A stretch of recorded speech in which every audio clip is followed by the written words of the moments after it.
আমি দুনিয়ার জীবনে আনন্দ করি কেমনে? ইসরাফিল তো সিংহা নিয়ে প্রস্তুত। নবীজি বলেন, সিংহাওয়ালা সিংহা নিয়ে তৈরি।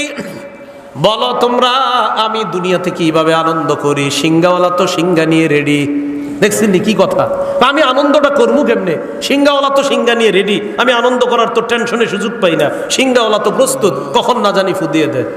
আমগো নবী আল্লাহর পরে সবচেয়ে শ্রেষ্ঠ, তিনি বলেন এই টেনশনে আমি আনন্দ করতে পারতেছি না। কই কেন?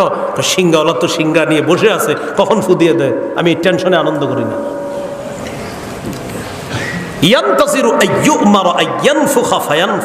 অপেক্ষায় আছে, তাকে হুকুম করবে ফু দেওয়ার, আর তিনি ফু দিয়ে দিবেন।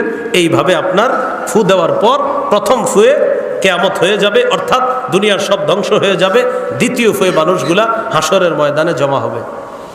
ইসরাফিলের সিংহার ফুয়ের আওয়াজটা সর্বপ্রথম কে শুনবে? খুব মন দিয়ে শুনেন। সর্বপ্রথম